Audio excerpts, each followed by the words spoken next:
In today's lecture, we will consider problems of impact and collision. That means, we will consider, let us say we have a body 1 which is moving with some speed, say v1I, and we have a body 2 which is moving with a speed of v2I. These bodies are moving towards each other, and then they touch each other. This is body 1, this is body 2. They touch each other, and this is what we call as impact. And after impact, the bodies separate again. So, this position we have called as I, and the position just after impact we will use the subscript F. So, what we have is two bodies 1 and 2 of mass m1 and m2. They impact each other and move after the impact, and this impact can also be called as a collision between two bodies.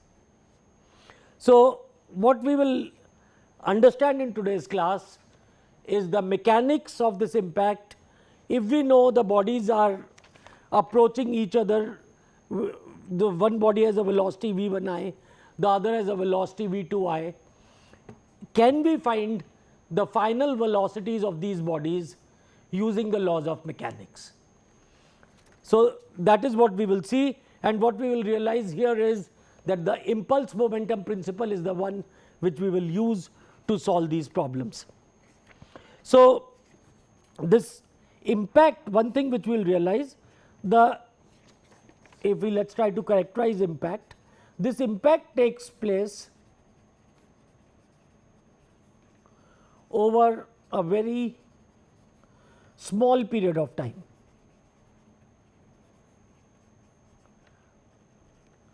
And the impact forces which cause the collision, they are large. So, therefore, impact can be treated as an instantaneous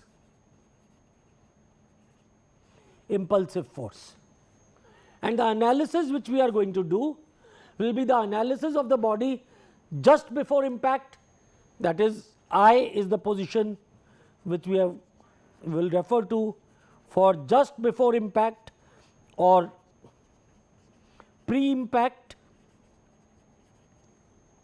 and we will use the subscript F for the position which we have, or the configuration, actually I should be saying, just after impact. And because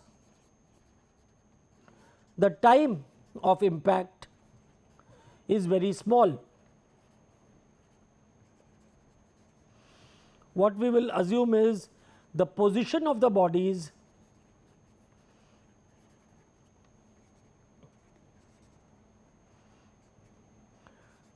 do not change. That means, during this impact time, when a body is coming hitting the other one, we are analyzing this position just at the time of impact. So, the position of these two bodies will not change. So, now let us define some of the parameters, and let us look at this analysis. We are drawing body 1 and body 2 at their time of collision. So, clearly what we can define is T is the tangent plane of the bodies. So, when the bodies are touching each other. So, the tangent to these two bodies is what we refer to as T, and in two dimensional, when we do 2D analysis, this T will be a line. If it is 3D analysis, then T will be a plane, but in two dimensional analysis we look at the two bodies which are touching each other and we draw a tangent to these bodies, and this is what we call as the T direction.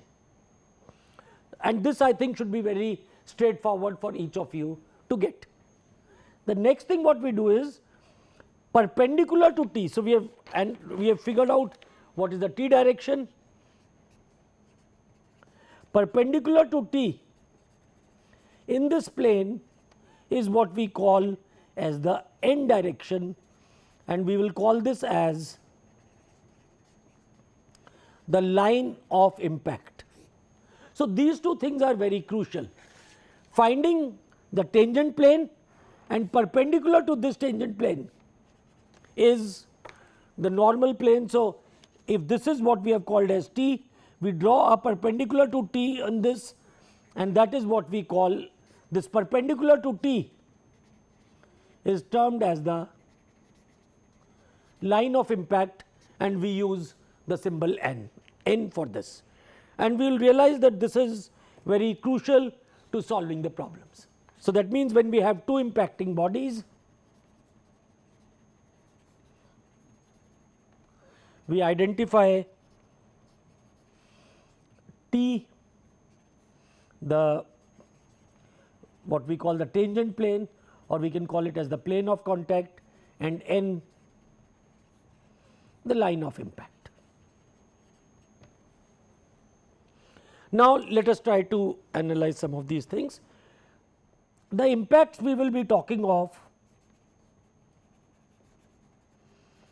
will all be referred to as smooth impact, and what we mean by smooth impact is that the impact force on each body separately is along the line of impact. It can have any direction along this line, either plus or minus, but in a smooth impact the impact force is along. So, that means if we have this body touching this body, this is the tangent plane, this is the line of impact. So, the collision force is only along the line of impact. So, that means if I look at this body, if it is a smooth impact, then the force of collision on body 1 is along this direction, and force of body 2 at this point of contact is along the N direction. So, force of collision is along N. So, collision force only along N for smooth impact. Why do we call it smooth impact? Because there is no force in the tangent plane, and the tangent plane is where the friction would come. So, therefore, because the impact or the impulsive force is only along the line of impact and there is no force along the tangent plane, we call these impacts as smooth impact. And the impacts which we will be talking of will be only smooth impacts in this course. So, as we have said, we have already written what is I and F. I will denote the pre-impact configuration, F will denote all quantities which are post-impact. Now, we define one more term. We define a collision as a direct or a head-on collision if V1I and V2I. V1I is the velocity of body 1 before impact, and V2I is the velocity of body 2 before impact. So, direct or a head on collision is one where V1I, if V1I and V2I, if these vectors are only along n direction, then the collision is said to be a head on or a direct collision. So, how do we decide?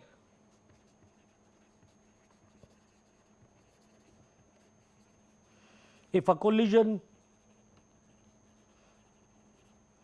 is head on or direct, and the simple way to do this is draw the tangent plane or determine the t direction, and also once you draw t, you will get the n direction which is perpendicular to t, and then see V1I and V2I. If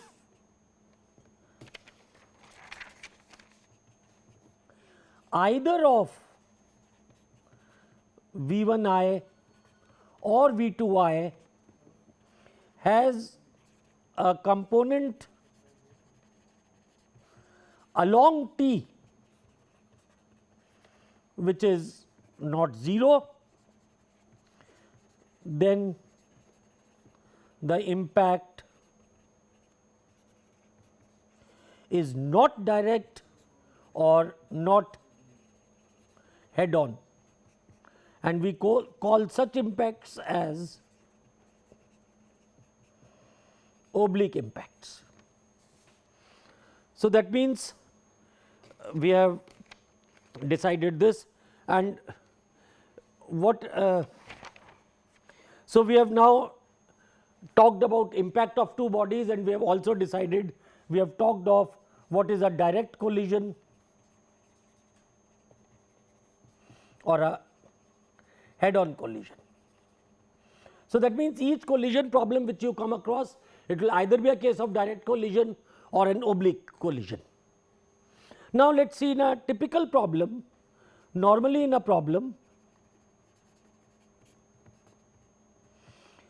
the initial velocity of body 1, initial velocity of body 2, m1 and m2 are given, and then we are given that these bodies impact and they go away after impact, and we wish to find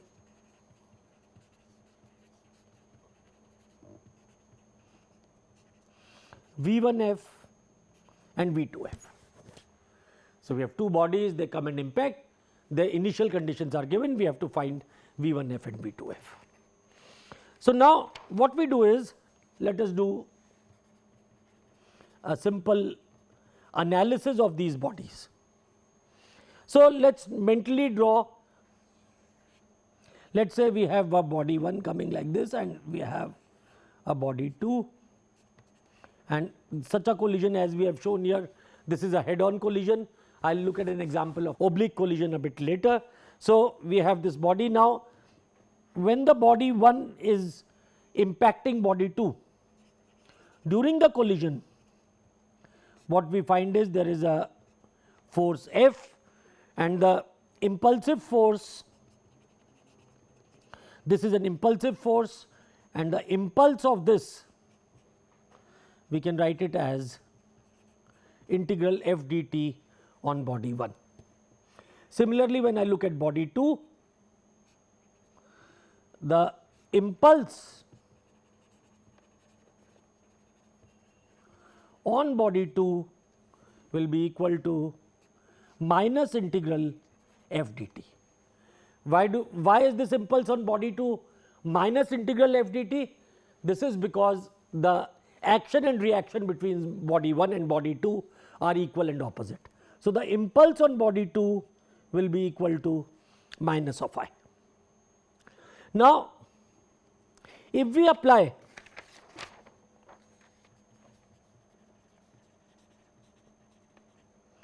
impulse momentum principle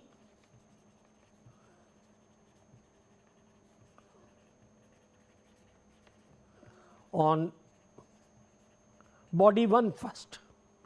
So, on body 1 what we have is, this is the impulse which is acting, we show it as I, and initially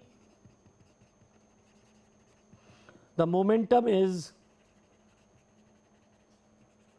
m1 v1I, and finally the momentum is equal to m1 v1f. Then what the impulse momentum principle tells us is, the impulse momentum principle tells us m1 v1I plus the net impulse, we have to take it with the right sign, is equal to m1 v1f, or this can also be written as impulse is equal to the change in momentum.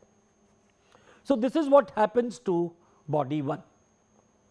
Now, if this impact is a head on collision or a direct collision, then what we know is v1I is only along n. So, what we should do is, we should first show the n direction. N direction is along the horizontal, and if v1I is only along n, what we find is, that means in v1I the tangent component is 0. Now, impulse is also only along n because this is a smooth impact. So, because both of these are only along n, v1f will also be only along n. So, if v1I is only along n, that is, it is a case of a head on collision, that means T component of v1I is equal to 0, and what we find is the impulse is also along n, it may be plus or minus. So, therefore, v1f is also along n, and T component of v1f is equal to 0. So, this is what will happen in a head on collision. Now, what if the collision is oblique? If the collision is oblique, that means we have, this is body 1, this is body 2, and suppose the velocity of body 1 is at an angle. Now, at the time of impact, if we draw the diagram, this is the t direction, this is the n direction, then what we find is, I have changed this to v1I. So, now initial velocity of body 1, if we look at v1I, this has n component and this has a t component. Both these components are not equal to 0, and this will be a case of an oblique impact. And now, if I look at the impulsive force is only along n. So, what can I say about the t component of the momentum of body 1? The t component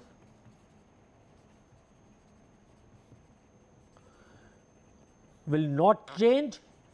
Why will it not change? Because impulse on the body 1 is only along n.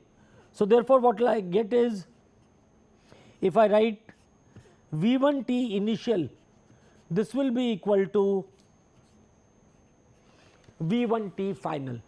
So, the tangential component of the velocity 1 That means this component now, if I draw this, this is V1t, this is V1ni, the tangential component of body 1, whatever is the initial component, just after impact, the velocity's tangential component will stay as same. And this is what we have written in case of a smooth impact. If the impact is oblique, then V1ti is equal to V1tf. Actually, this also holds for a direct collision, but in a head on or direct collision, V1ti is equal to 0. So, therefore, V1tf is also equal to 0. And the same thing, same arguments hold for body 2. So, for body 2 I will have minus of impulse which acts here, I impulse acted on body 1. So, minus I acts on body 2, and then we have V2I was the initial velocity, V2F is the final velocity.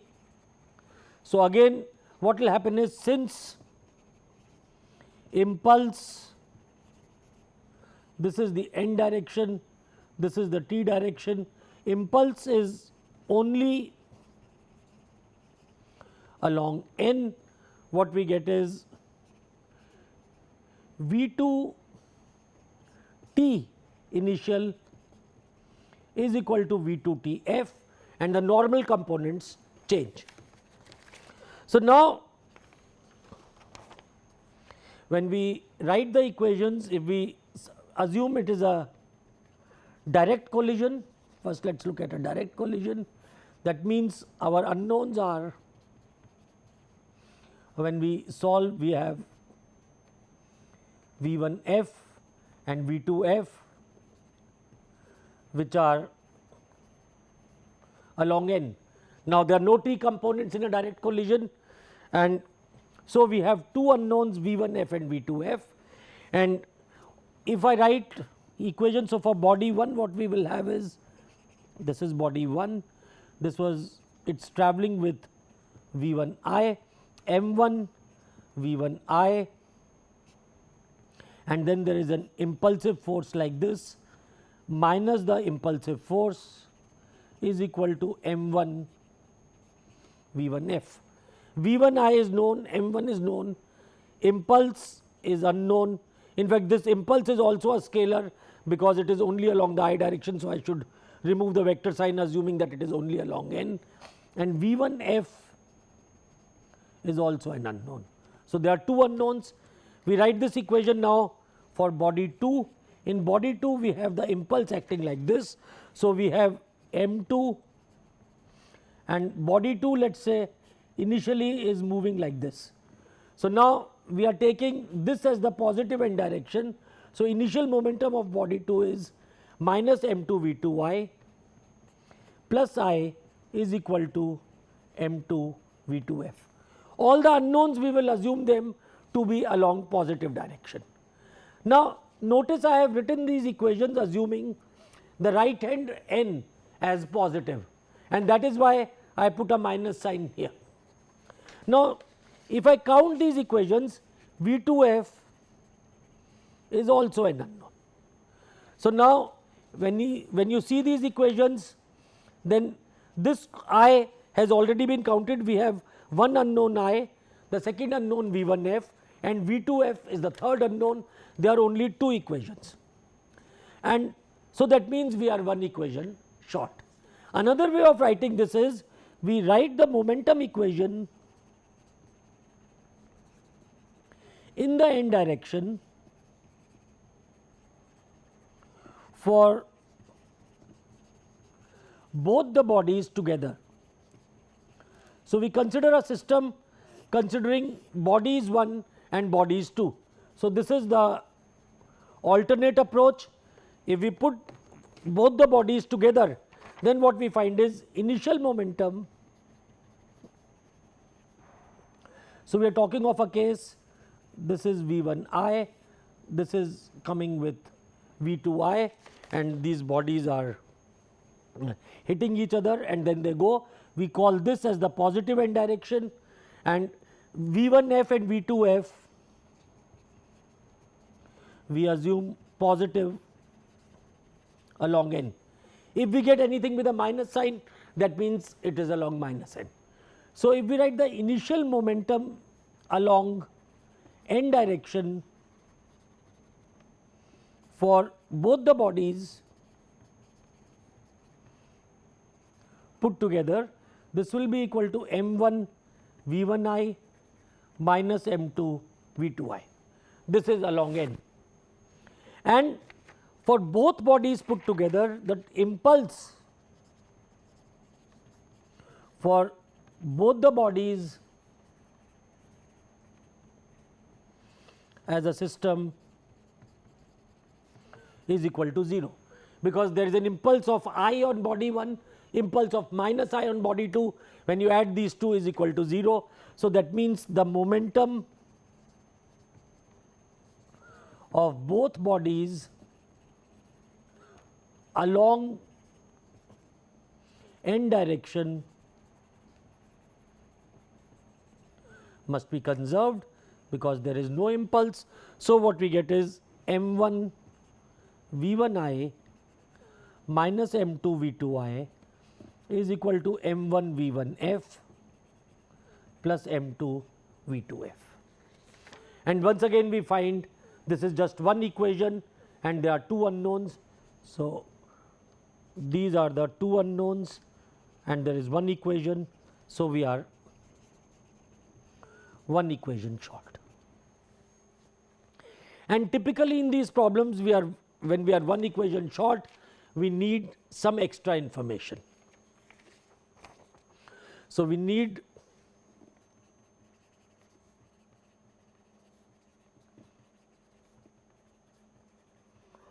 and this extra information comes in the fact that either we will say, and we will generalize this, but most of when you start off doing this, we say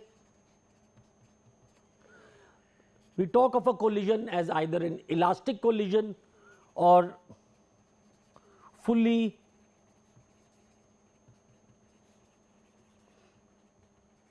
non-elastic collision.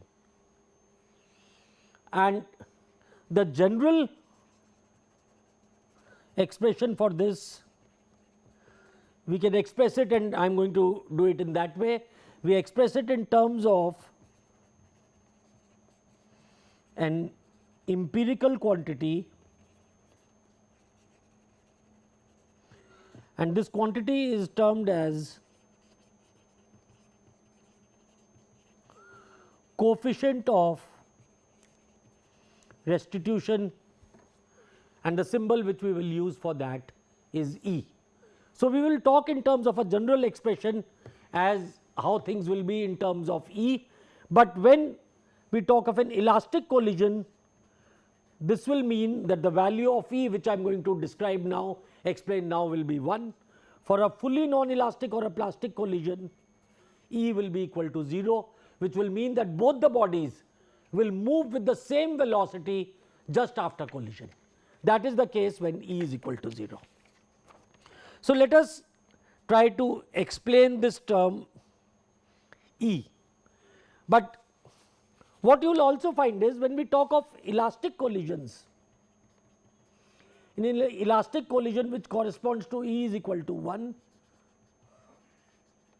that is the same thing as saying that kinetic energy of the two bodies together as a system is conserved before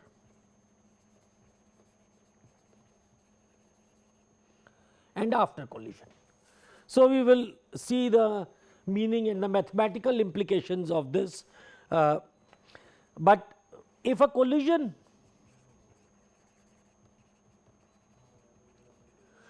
is not elastic, then the kinetic energy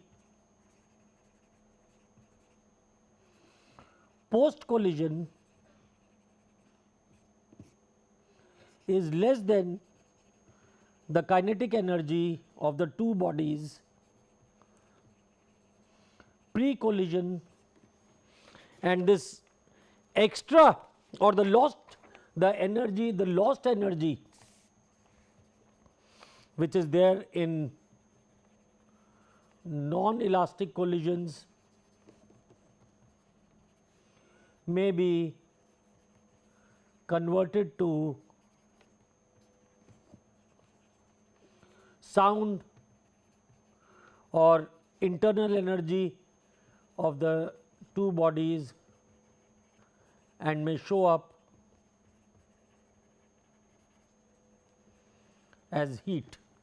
So, in a non-elastic collision, kinetic energy is not conserved, and this lost energy could come in these forms.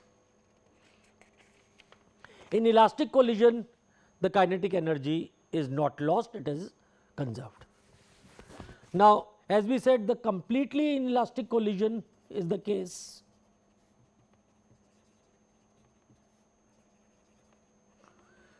we have talked about E. I have talked about E is equal to 1, E is equal to 0 without explaining what E is, which I will do just in a moment. But if it is a completely inelastic collision, that is a case when E is equal to 0, and at this time the V1F and V2F in the n direction. So, we are looking at the n component of V1F and V2F. What are these? V1F is velocity of body 1 post impact, V2F is velocity of body 2 post impact. In the n direction, these are equal.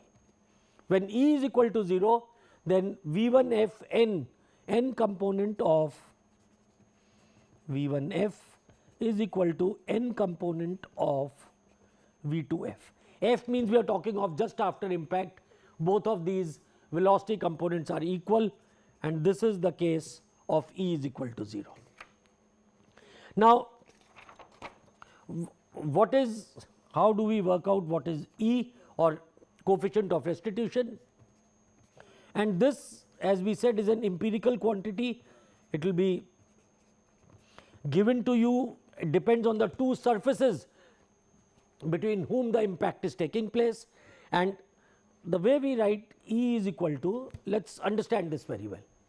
This will be minus, let us first write this, relative velocity of separation divided by relative velocity of approach. Let us understand how to do this. Let us very carefully say this. First of all, when we talk of separation and approach,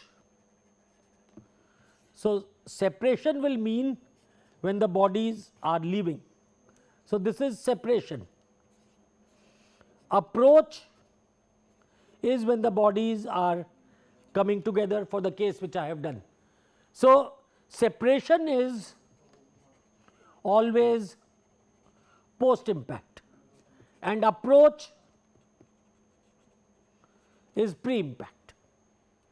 So, that is what we mean by separation and approach. But one more thing we mean in separation and approach, when we talk of separation and approach, we will only talk of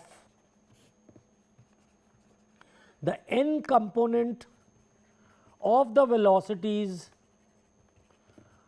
of the points which are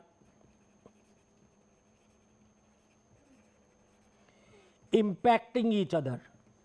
So, we have point A here, point B here. So, when I talk of, I look at VAN, VBN. So, n component, so this is the t direction, this is the n direction, the point of contacts here are VA and VB. So, VAN and VBN, they will give me the separation and approach velocities when I talk of coefficient of restitution. Of course, when we are talking of case of translating bodies, VA is equal to V1 and VB is equal to V2. When we later on talk of rotation, then Va may not be equal to V1 for the whole body, but currently Va is V1, Vb is V2. When we talk of separation, that means I am talking of Van final, and when I talk of approach, I am talking of Van initial, and similarly Vbn.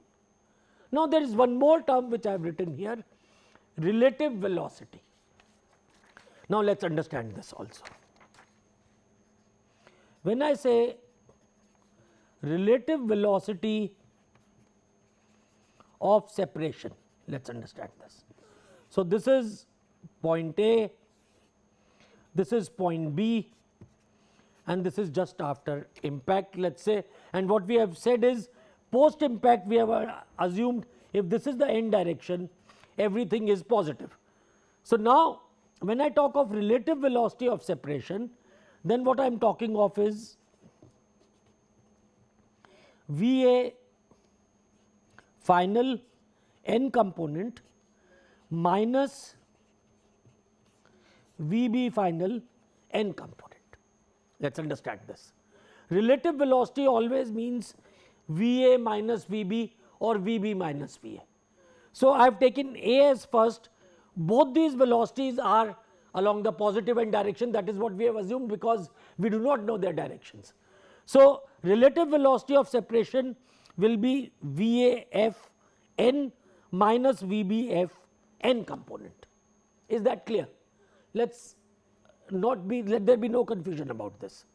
So it is velocity of the two contact points, their normal components and their final, and because we are talking of relative velocity, that means we take one of them first, the second afterwards, and we put a minus sign.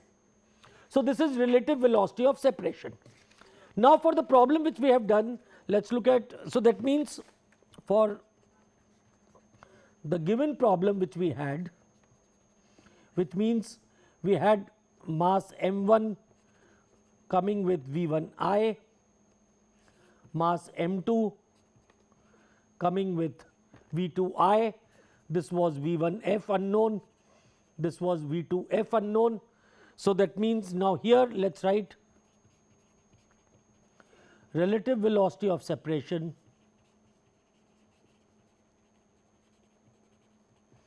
is equal to, we have written V1F minus V2F. Now let us write relative velocity of approach. Now relative velocity of approach will be, because we have taken 1 in the first and 2 second, we will follow the same thing. So we write first V1I, this is the normal component of velocity of 1 and it is in the positive n direction, so we just write it as V1I. Then I put a minus sign because it is a relative velocity, and then for body 2, what is the velocity of approach in the normal direction? It is minus V2I. So I get V1I minus V2I. Is that clear? And when we do this, finally we will write E is equal to minus relative velocity of separation divided by relative velocity of approach.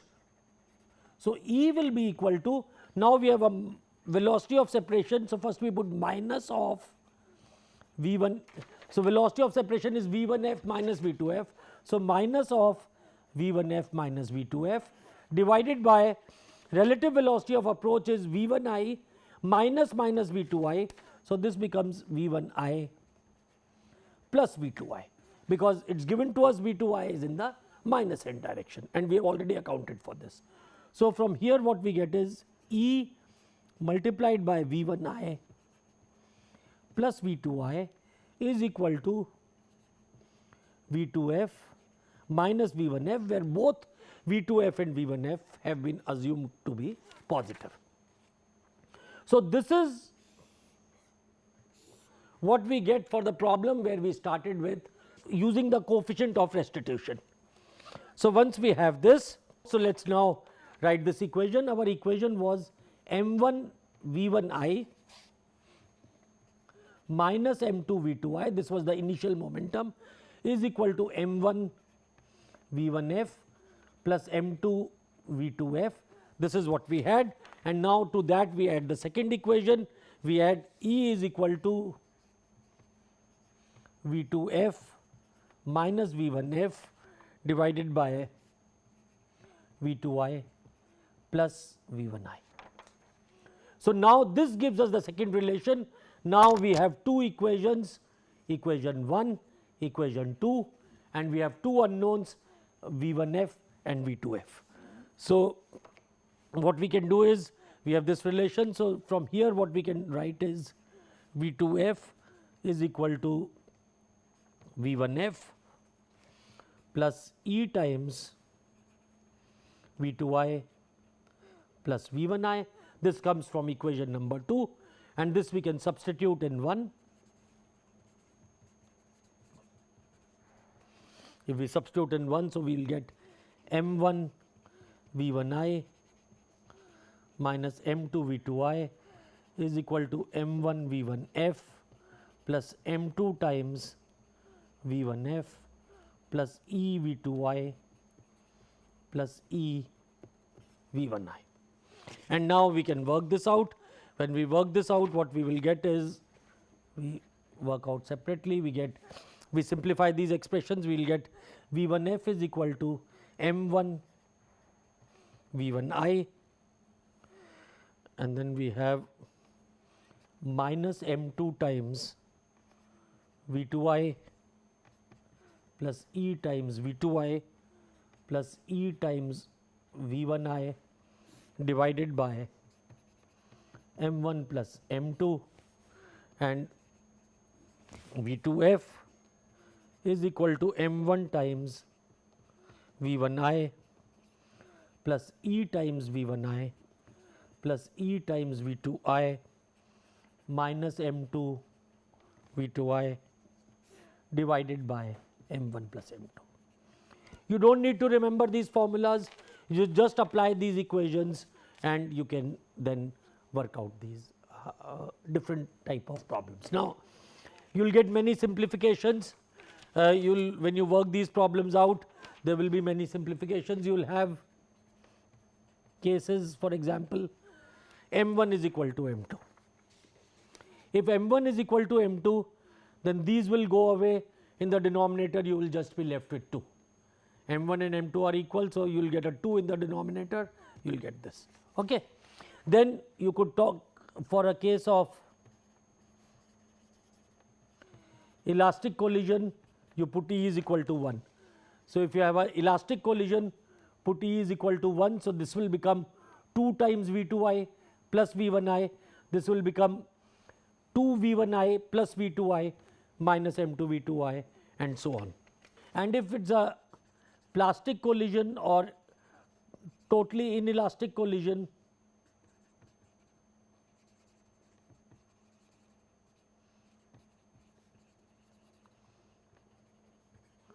then you put E is equal to 0. If you put E is equal to 0, you will get m1 v1I minus m2 v2I, and this will become m1 v1I minus m2 v2I. So, we will get this, and in case actually what happens is, when you have plastic collisions, then you can directly use the momentum equation, because there what you have is, your initial equation was m1 v1I minus m2 v2I. Now, because both the bodies, so for this case, since post collision both the velocities are equal, so that will be equal to m1 plus m2 times v2 or v1, both are equal f. So, in case of inelastic collision, actually life is, in terms of equation and solutions, much easier. When two bodies merge together, all you do is take the initial momentum with the right signs. We have a minus sign because v2I was in the opposite direction. If both the bodies were moving in the same direction, then this would have been a plus sign, is equal to m1 plus m2 times v2f or v1f, because both of them are equal. So, this directly For the plastic collision or inelastic, totally inelastic collision, you directly get your answers without even having to bother about writing the coefficient of restitution relation. Now, as I told you, what one can show is E is equal to 1 corresponds to half m1 v1 I square plus half m2 v2 I square is equal to half m1 v1 f square plus half m2 v2 f square for the head on collision case which we did just now. And this could be used as the second equation instead of using E is equal to 1. These two equations are identical. Now, you will find one more thing which is there, which is done in many textbooks, and which is a smart way of doing things. What they do is, they talk of this analysis which we have done on the head on collision. This analysis is done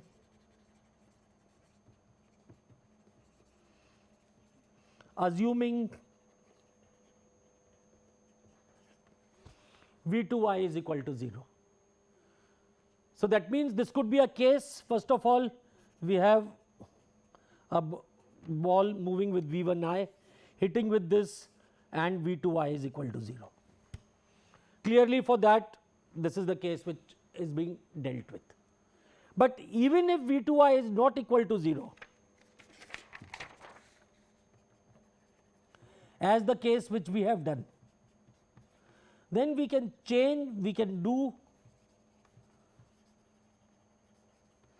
a change of reference frames and study the motion in a frame moving with a constant velocity of V2I. So, if we study the motion in a frame which is moving with the velocity of V2I, in this frame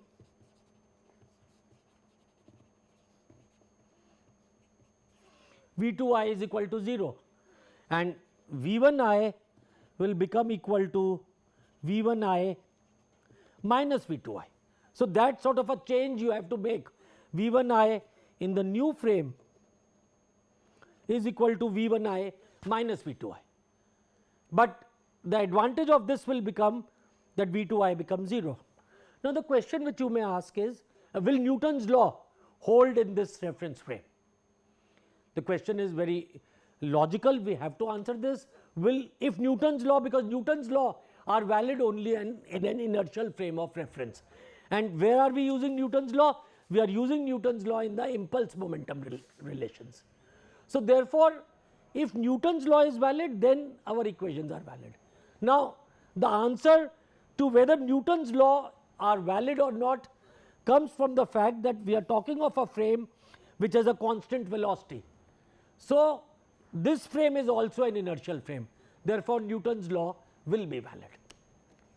Now, some simple things which we can see, for example, let us say we are looking at a frame where V2I is equal to 0, and let us look at an oblique elastic collision between two bodies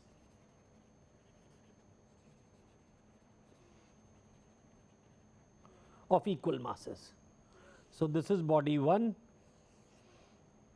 M1 and M2 are equal. So, maybe I should draw it better, I should draw them of the same size. So, we have body 1 and body 2 which are hitting. Body 1 has a velocity V1, this is the tangent plane, this is the normal plane, this is an oblique collision because V1t is not equal to 0. Now, if we write, and we are talking of elastic collision of bodies of equal masses, and we are writing it in a frame where initial velocity of V2 is equal to 0. So, if we now write the equation of conservation of energy,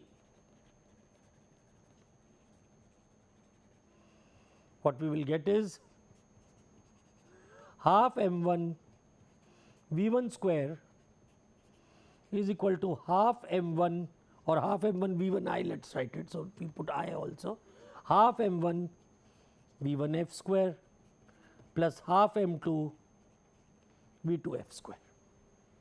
This comes from conservation of energy, which follows because E is equal to 1, and because m1 and m2 are equal, they can be cancelled out, and what we get is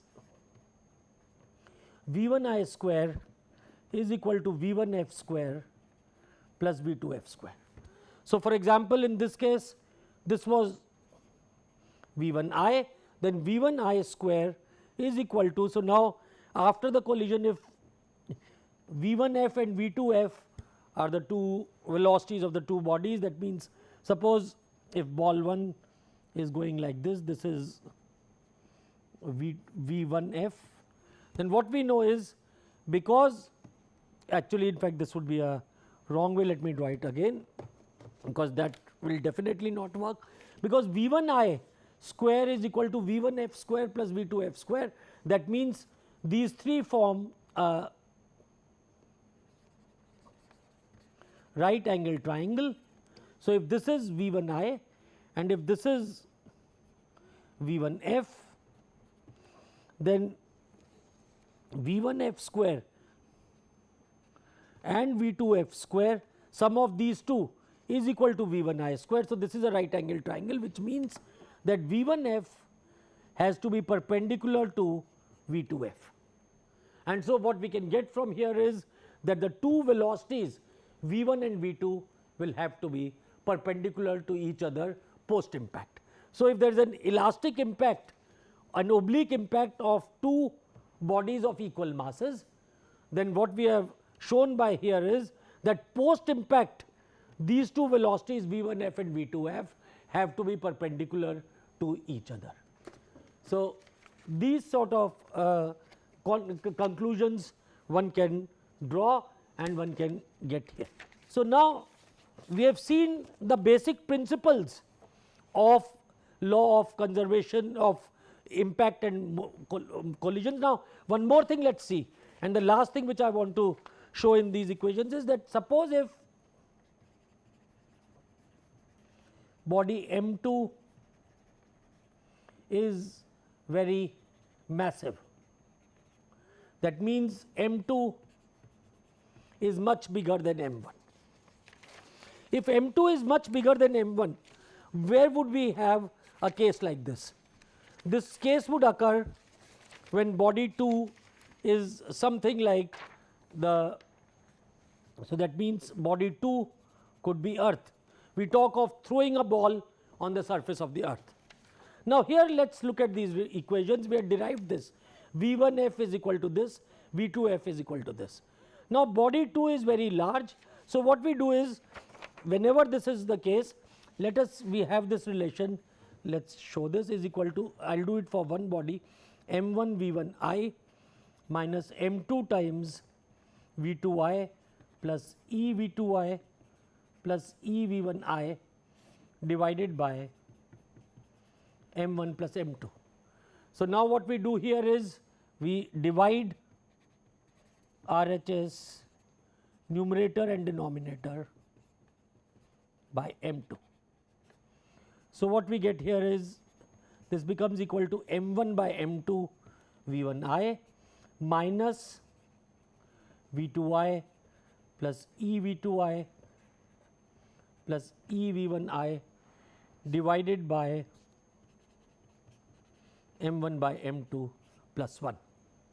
And because m2 is very large, then this term m1 by m2 will be a very small number, this can be neglected, and what we get is v1 f is equal to minus of v2 I plus e times v2 I plus e times v1 I. And suppose if v2 I is equal to 0, then what we get is V1f is equal to minus of E times V1I. So, if V2I, that means if V2I is equal to 0, which would be the case when a ball is hit on the surface of the earth, then what we get is V1f is equal to minus E times V1I.